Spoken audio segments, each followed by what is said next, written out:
Hello, my friends. I'm Dr. Rodrigo Rodriguez, Medical Director of BioCare Hospital. And I want to thank you for the privilege of listening to these podcasts, because I do them from the bottom of my heart to try to give you information that I hope you find very valuable. Thanks to the generosity of Truth Be Told Radio Network, we are able to come to you every week, every Friday at 7 p.m. Eastern Standard Time, and we repeat the program every Saturday at 9:30 Eastern Standard Time. But I want to tell you something that is even more important. You can go to Spotify and search Truth Be Told Radio Network, and you're going to be able to find a lot of podcasts like this that I hope you can enjoy, you can learn something from them, and the best to me would be if you follow me, if you share them, because I think it's important information that you can share to everybody that you love. And now that we're beginning a new year, now that we're beginning a new part of our lives, I think that it's time to think what we want to do in the future. And I want to remind you that disease does not occur overnight, particularly chronic degenerative disease, which is what's killing us. Cancer, heart disease, diabetes, etc. We have years to change the path. We have many years to prevent.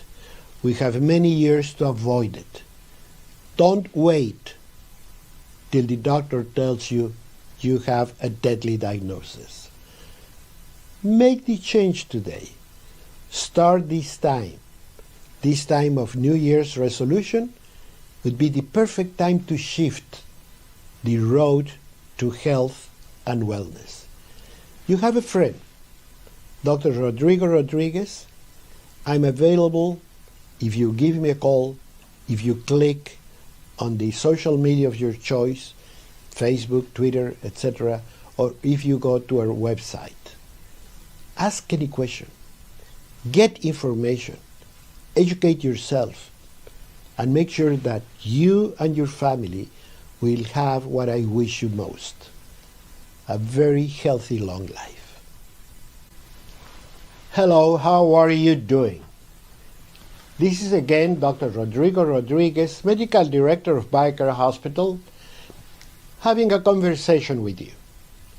In this time I want to have a very level conversation because I want to talk about a very important subject which is very technical, of course with a lot of science around it, but I had a very good friend, Michael Colbert, who was a medical writer, and he wrote a lot of books about alternative medicine and about how medicine should be faced. And he always said, if you can explain a child something, then you know what you're talking about. And it is absolutely true. If you can bring everything you know to any folk level, then you understand what you're talking about. And this time that's exactly what I want to do. Those of you that know me know that one very important quest in my life, particularly at this stage in my life, is to share everything I have learned and everything I know with all of you. With all of you, because I know it can change your life. And it can change your life in a very important way, but the most important, in a very positive way. And we all can do it. And you don't need a doctor, you don't need a laboratory, you don't need a drug, you don't need anything. All you need is your own will to change things. And the beginning of a season, the beginning of a new year, the beginning of everything is the time to do it. Is the time to have the desire to do things different. And every time I review protocols and programs and diets and you name it, to how to be healthy, I always find that what they tell you is to make some changes here, some changes there, etc. And it's very frustrating because many times they will not work. And if they don't work, you don't feel well, you drop it. You might be going in the right direction, but you didn't have time or you didn't give it enough time. And let's face it, and I have to confess myself, mea culpa, that I'm the same way. If I try to lose weight and I don't get where I want to get, that makes you stop. You don't just say, oh, I will keep on doing it. No, we just drop it. So what I'm going to tell you about is to shift completely your mind. We're not talking about making small changes here and there. We're talking about shift the whole thing. Shift the path we're taking. And then you say, if the route that I have taken so far is going to take me to disease and expenses and suffering and pain and short life, and so on, why am I following it? And to make the sacrifice to make a different type of diet, to eat different things, etc., is so difficult. Well, then what I have to do is change my mind. If I go from soda to a diet soda, you're fooling yourself. If you go from a hamburger to a veggie hamburger, you're fooling yourself. We have to change. We have to sit down, review everything, go to your situation room, which is your dining table, and review everything you're doing and design a completely different path. And if you do that, if you can shift to that path, then you're going to find wellness and survival and health. And health equals enjoyment. So you're going to change your life. And in this quest to share everything I know, it's very important to listen. Because it's not only that I have to come sit here and tell you about this, about that, about the other, because you might not even be interested. You might say, why is the doctor talking about this thing if what worries me is this other? You see? So, to me, it's also equally important to listen, to hear your questions. That's why I ask you to contact me, to follow me, to send me an email, to send a question in the social media of your choice, to tell me what you think of what I say and what areas you'd love to see talked about when we do this podcast. And one of those people that were listening to one of my programs asked me a question. And that person happens to be very close to me because he's my grandnephew. He's the son of a niece. And he's 13 years old. And he started because of some things that he had seen in school. Thank God, finally talking about it. He saw a number of things about types of foods, etc., healthier eating. He was kind of puzzled. And then he asked the question. He says, what I cannot see is what's the relationship between broccoli and cancer. Because that's what they told me in school. But I don't see where the link is. And I thought that's a very legitimate question. Because every time we talk about these things, we always talk about things you should do. But we always, even as a doctor, we say it as your grandmother used to say it. Do it because it's good for you. But in this time and age, we need a lot more understanding. Because that understanding is going to be the foundation of our commitment to do something. And the result of a commitment is fantastic. So you have to understand what you want to do because that's where you want to get. You want to continue on. You want to commit yourself. You want to engage in that different path to health.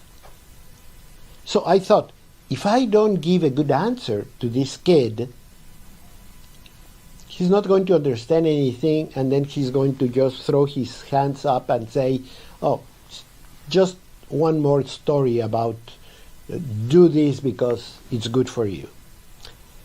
So that sent me to the drawing board.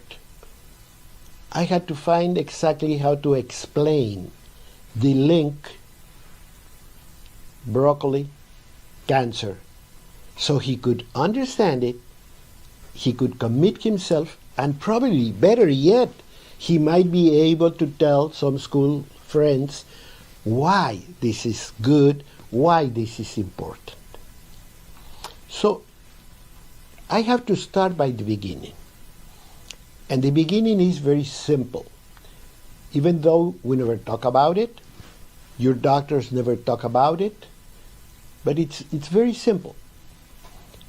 We human beings consume a lot of energy. Life is fueled by energy.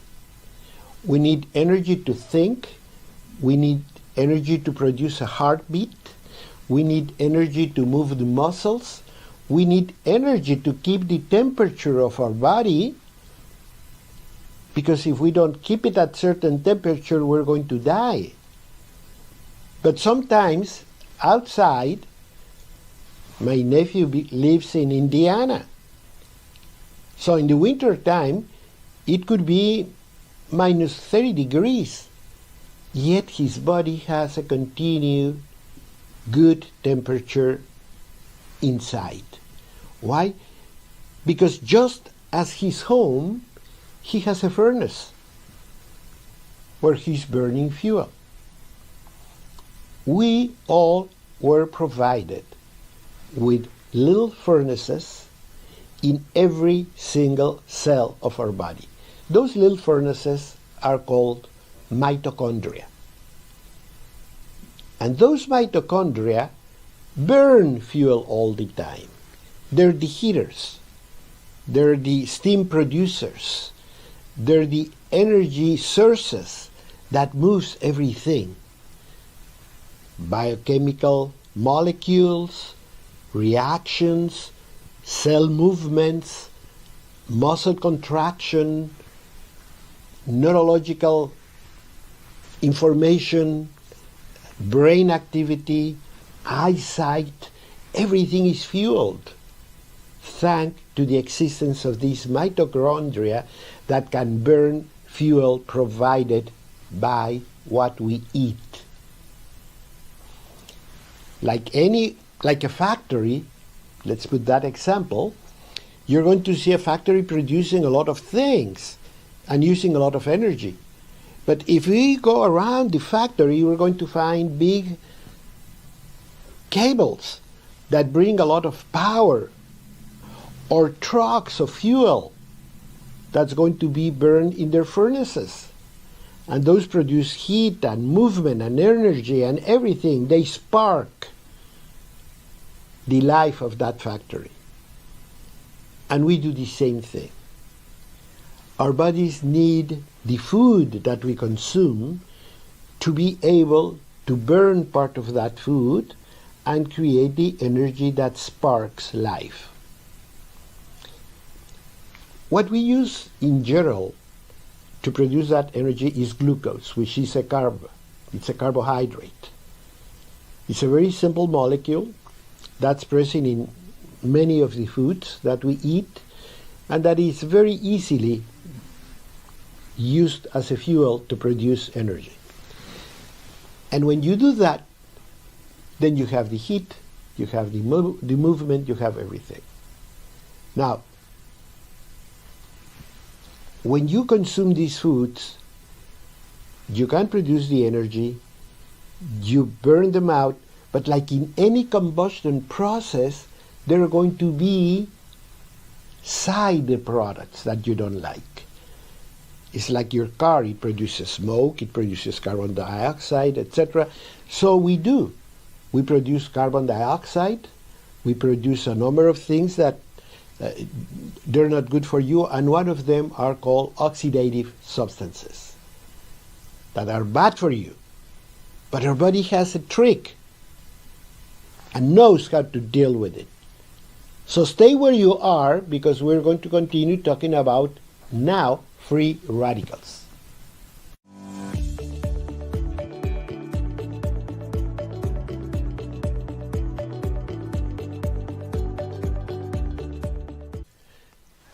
I'm Dr. Rodrigo Rodriguez, Medical Director of BioCare Hospital, and I'm talking about the link between broccoli and cancer. Because a grandnephew asked me that question. And I thought this is a very important question, because we are always talking about antioxidants. I mean, turn on your TV, open any site, or read any magazine. Everybody that talks about food, nutrition, and so on, this is good and this is bad. Everybody talks about free radicals, and everybody talks about antioxidants. What are we talking about, and why are they important?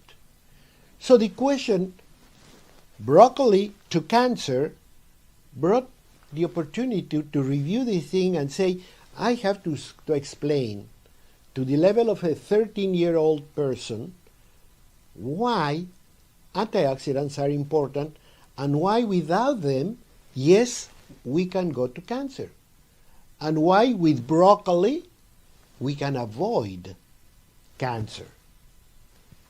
Couldn't be simpler than that. And it is absolutely true. And we're going to go to the end, so you know that what I'm saying is true. We were saying that in order to function, in order to be alive, we needed energy in our body. Without energy, nothing works. We'd be cold. When we die, that's the first thing you see. I mean, you have seen it in the movies, you have seen in the whole thing. And then people go and say, well, because of the body temperature, we can tell that this person died so many hours ago. So what does that mean? That when the life ends, energy production stops. And that energy production is because we have little organs between each and every cell called mitochondria that burn fuel. And that fuel comes in the form of glucose, in the form of a carbohydrate. And when we burn it, we produce the things that we need, the energy that we need, and then we can spark life. But when we burn things, I mean, if you're going to do a barbecue, if you turn on the furnace in your house, if you start the engine in your car, any of those combustion processes are going to produce side products. And those side products might not be good for the body. They're actually harmful. And these substances are called oxidative species. But I don't want to be technical. Remember, I'm talking to a very young guy.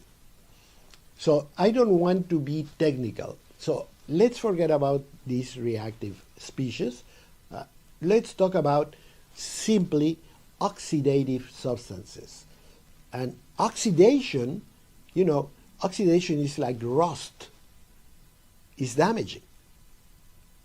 That's why you try to avoid oxidation at all costs. For example, in the hull of a big ship, we do things to avoid the rusting. So in the body, we have a lot of mechanisms. Remember, I have told you many times, we have a body that was created in perfection. Well, we have many systems that are going to take care of that oxidative substances threat. And those are called simply antioxidants. So an antioxidant is a system or a molecule or a substance that's going to neutralize or eliminate the activity of those oxidative substances. And they come in the form of enzymes, in the form of different molecules that mix with the substance that we want to get rid of. And one of the good things, bad and good things, is that these oxidative substances are very reactive. The problem is they might react with things we don't want to, like the genes in our cell. But the other advantage is that when we mix them with an antioxidant, they're readily connected, and then that substance stops being a threat. So the body has all these antioxidative substances and systems. So we're constantly getting rid of all these free radicals or oxidative substances that we produce in our everyday function. We just get rid of that. We eliminate them. We neutralize them all the time. And we function well. And we're happy, and we live long lives, many years, very successful, without too many problems. When do we start having problems?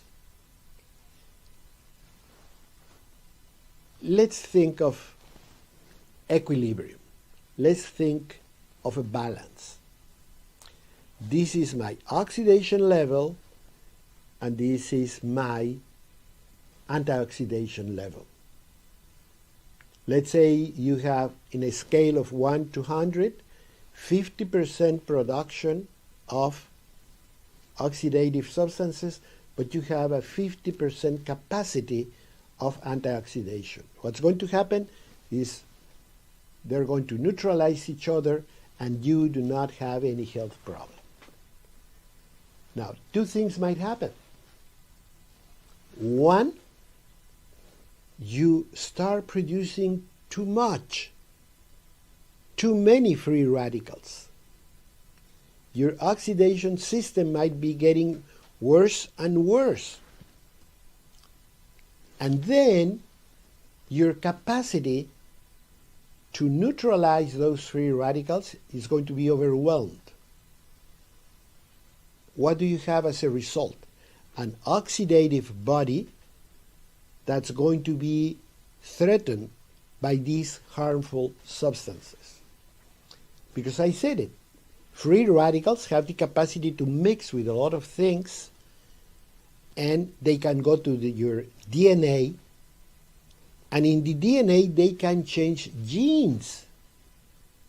They can change the expression of genes. Genes are very important because genes rule the formation of protein, the formation of enzymes, the formation of cells. So if the genes have the wrong information, let's imagine you have a car factory and you have a computer that tells the robot where to weld this or where to put this rivet. And all of a sudden, something comes in and changes the program. And then you weld the door. You will not be able to open the door anymore. That's a catastrophe for a car. You need a door to get in and to get out. But if it's welded, you cannot do it anymore. So if those free radicals damage your DNA, anything can happen. Because your DNA could change in a way that can produce a lot of problems. Now, when these antioxidants get to certain level, higher, they trigger a number of molecules that are going to trigger inflammation. And then you have two problems: the free radicals and an inflammatory response that's not produced by any specific damage, but by a substance you are producing in your body that you don't need in there. In other words, we are creating a real problem. something else could happen. Let's say that you have 50% production of antioxidants, but all of a sudden this goes back to 45 or 30, and what's going to happen? Even if you keep your level of free radical production, you don't have enough antioxidant substances to counteract, to neutralize the free radicals. So, in short, we need an absolute balance between the waste, between the free radicals we produce, and our capacity to cope with them. To be always level and to be always functioning very well. I'm going to tell you something that probably already in your own heart you know. A lot of the things that we know are bad for you. They're bad for you precisely for the same reason. Because they are heavy producers of free radicals. What is those? What is that? Cigarette smoking. Cigarette smoking raises the production of free radicals in a very important way. Alcohol consumption, overeating, obesity, overeating carbohydrates, when we eat just too much sugar, when we eat bad fats, all those substances are going to release, are going to change the way our cells work and are going to increase the production of free radicals. So we have to watch. You know, there's a saying that I have seen in many cities that says, the cleanest city is not the one you clean the most, it's the one you keep tidy. If you stop throwing garbage away, if you stop doing things like that, your city is going to look clean and beautiful. Not because you're cleaning it a lot, but because you're not ruining it with your garbage. Same with the body. The healthiest body might not necessarily be the one that has the best resources, but the one that's taken care of best. And there's where the word BioCare comes very handy. When you have the care for your body to make sure your biology works in a fantastic way.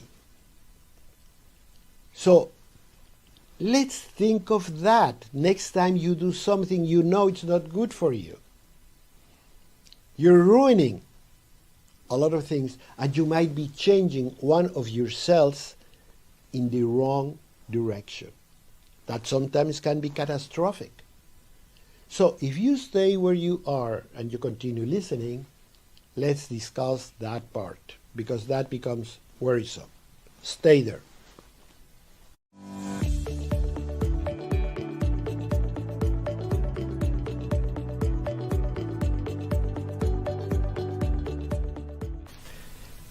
You are with Dr. Rodrigo Rodriguez, Medical Director of BioCare Hospital.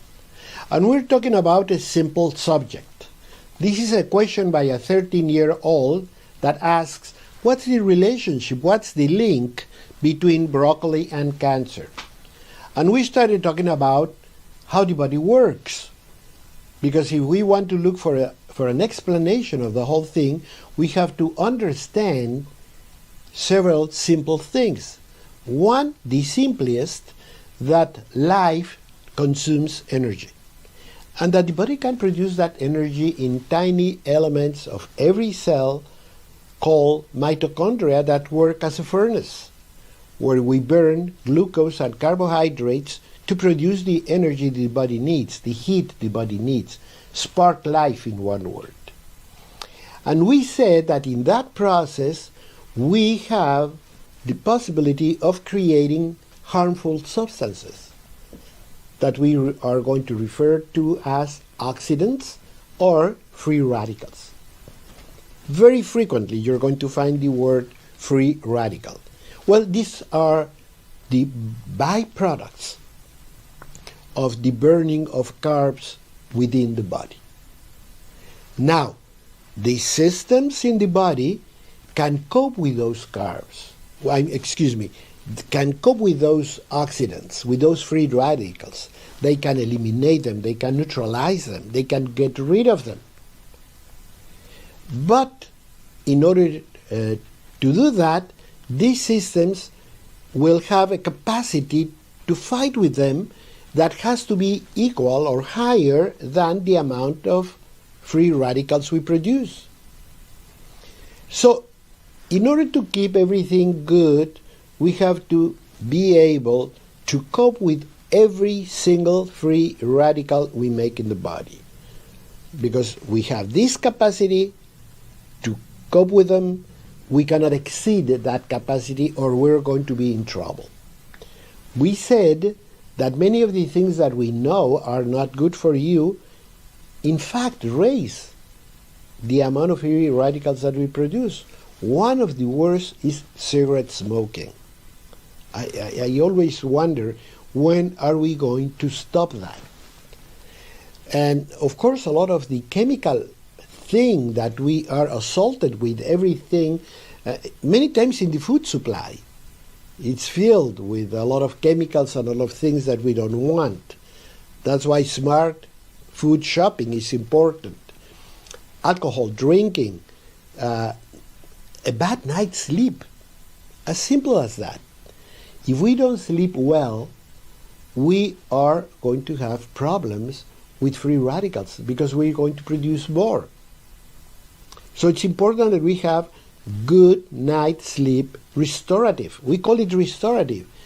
We should feel very well next morning. We should feel filled with energy next morning. If not, we're doing something wrong. Let's review that part. Contact me.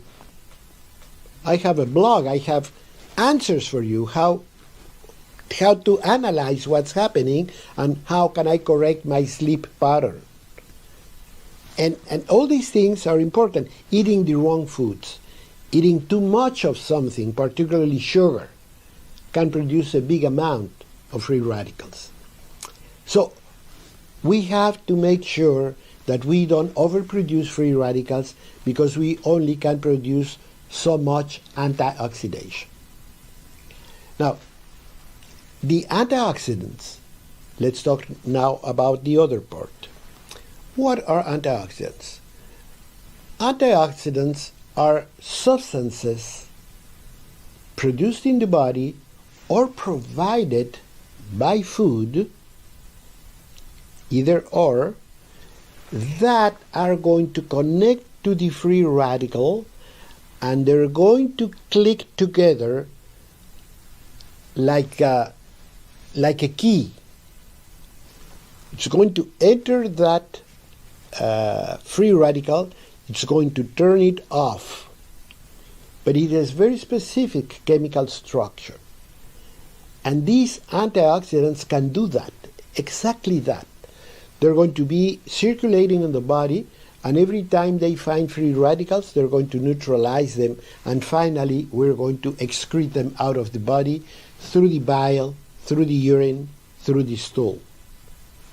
And then we are living happily ever after.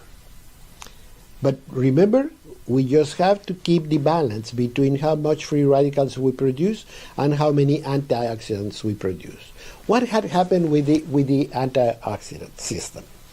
The antioxidant system is going to be based on two substances. I said it already. One, the antioxidants we produce in the body. Second, the antioxidants that are in the diet. Now, the problem is that the antioxidants that we produce in the body need substrates, need chemicals that come in our food. So whatever the case is, if we have a wrong nutrition pattern, we will not be able to have a good antioxidant system. Many of them are vitamins, like vitamin E. Vitamin E is a very powerful antioxidant. one of the best. And the other one is like omega-3s. Just to mention two of the ones that you probably have heard a lot of. Omega-3 fatty acids and vitamin E. There are many others, like vitamin C and carotenes, and all these vitamins can also have an antioxidant activity. But the problem is we don't eat them. Why? Because the biggest sources of these substances are in things we do not eat. Fresh, leafy vegetables, like chard, like spinach, like Brussels sprouts, like cauliflower, like broccoli,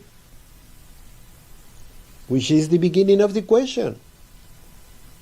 Broccoli is one of the most powerful in terms of antioxidant capacity. And I'm going to give you a hint that nobody will tell you. When you cook cruciferous, cauliflower, artichokes, broccoli, Brussels sprouts, when you cook these things, never immerse them in water, because you destroy the antioxidant capacity. Steam them or grill them, but don't put them in boiling water, because the boiling water will leach everything you want. So just steam them. Put them in a steamer. Be light. Don't be thorough. Another good advice. If you add mustard seeds, get a good mustard. One of those that has all the seeds in it. You know, you can almost get a threefold, fourfold amount of antioxidants, because mustard seeds increase the capacity of the antioxidant to be used in the body. And it's good, they go well together. So if you're going to prepare your broccoli, or you're going to prepare your all these things, use some mustard in it. If you like it, fantastic. If you're not, you're going to get the hang of it, and you're going to like the taste after a while. I had a very good friend that was a priest, and he always told me, you know what? All these things we use to cook, to season, originally were medication in the very old times. And garlic and onion and pepper and you name it, anise, all these things used to be medications for this or the other, and that's why they found their way into our food. And we cannot live now. I couldn't cook without garlic. I couldn't cook without nutmeg. I couldn't cook without pepper. So now they are part of our food for a good reason. And that reason originates from our feeling, from our brain, from our own body that says, this is good. Because then we can create a lot of antioxidants. Some of those substances might not necessarily be the antioxidant, but that's what your body will need to make the antioxidant. So one way or another, watching what we do with food is important. Another hint, arugula. Arugula has become very fashionable to make salads, and people treat it as if it were a lettuce. Well, it is not a lettuce. The good news, it's a cruciferous.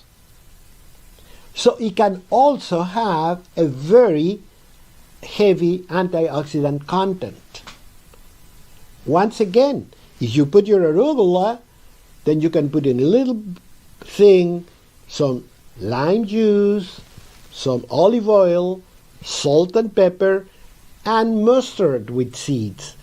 Mix it well and use it as a salad dressing. And there you have everything you need. You're going to be healthy. You're going to be functioning very well. But remember, that balance, both ways, It's really within your reach. It's in your hands. Avoid overproducing free radicals and make sure you have everything you need to produce a lot of antioxidants. You have it. I hate to see people coming here with deadly diseases that I know could have been prevented. Because one more thing I want to tell you is deadly diseases do not begin overnight. You don't have a heart attack in the last week. You don't have a stroke in the last month. You don't have diabetes in the last 3 days. No, that's the end of the line of something that started years ago. So it is years ago when you had to start preventing. Don't wait till you have the symptom. Might be too late. Stay with me. We're going to keep on talking about this, which becomes more exciting every minute.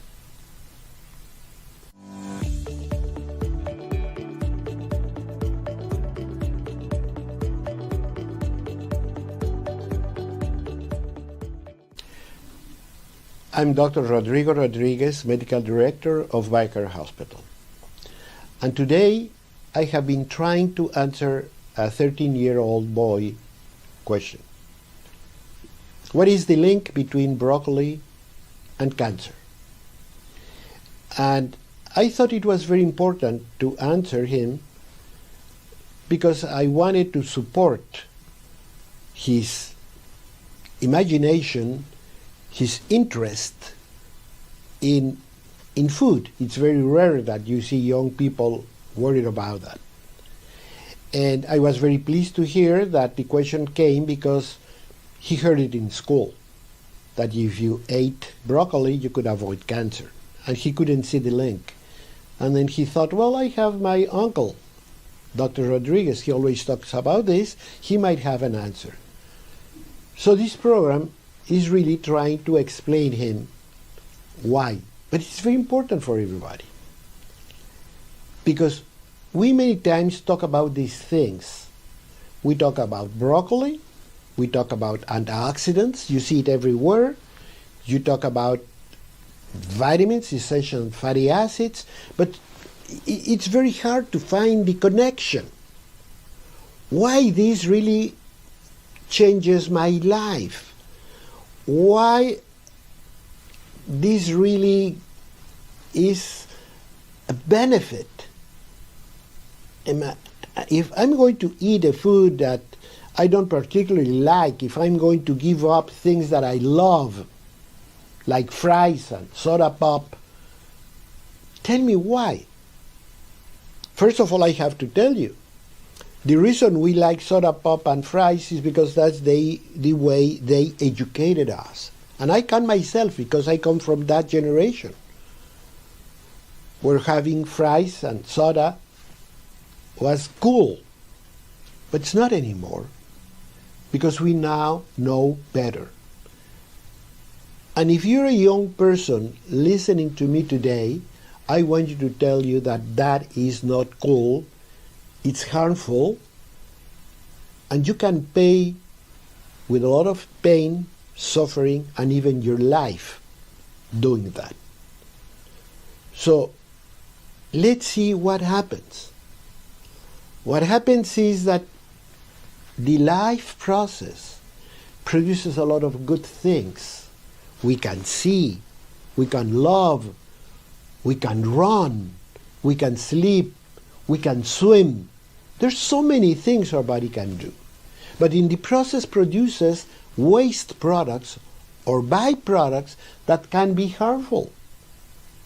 But we get rid of them through sweat, through breath, through urine, through bowel movements. We get rid of all that, so we continue to work very well. Our duty is to make sure we do not overproduce that waste material and that we support all the detoxification systems that we have built in our body that work with our food supply. If we can put those two things together and have a good balance between the waste we produce and the detoxification systems we have, we're going to be healthy and functional. If we overwhelm our body with free radicals and waste material, and we do not produce the substances we need because we eat very poorly, we're going to be sick and we're going to shorten our life. It's as simple as that. So we have to know that at this point, if you're a young person, or no matter how old you are, you have time to shift. You have to think again. Is the road I'm taking going to take me to a good, happy ending? If not, stop and shift. This is not the road I want to do. I am going to do this. I'm not going to make little concessions. I'm not going to be some little changes. Because you're not going to gain too much and you're going to suffer a lot. Shift altogether and say, this is gone, welcome the new. New year, new life. I'm going to open up my pantry and throw everything I shouldn't be there.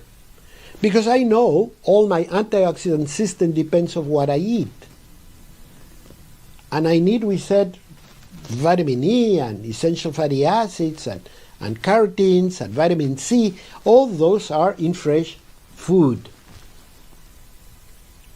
And if I smoke or drink, don't sleep well, don't exercise, don't take care of myself, eat too much sugar, gain weight, then I'm in the wrong side of the equation. I'm overwhelming my detoxification system. Very simple, I'm overwhelming it.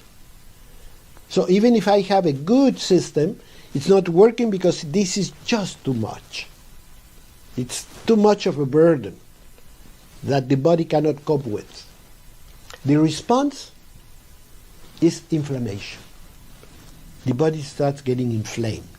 And that inflammation will switch a lot of the gene expression in our body. And genes that should be helping us to produce healthy protein and healthy cells and healthy everything start producing the wrong type of molecule, the wrong type of cell, start being more condescendent, so to speak, with abnormal behavior of cells. So that inflammation, those free radicals, are going to change the DNA, the very, very core of how we make cells. And we're going to start producing faulty cells. Not only that, but those free radicals are also going to block some of the immune capacity. Our immune system is not going to work well because we have inflammation along with it. And inflammation blocks the activity of the normal activity, I should say, of the immune system. So those faulty cells that we are producing can turn into cancer cells. And those cancer cells, because everything that I have said, are going to be better tolerated. The body is not going to attack them as it should. Nor the cell itself is going to detect its abnormality and destroy itself. The body has the capacity, every time we have the wrong cell, it destroys itself through a very complicated process called apoptosis. But forget that. Just know that when you do abnormal cells for any genetic mistake, the cell destroys itself. If not, the body will destroy it. That's why you can live for years without cancer.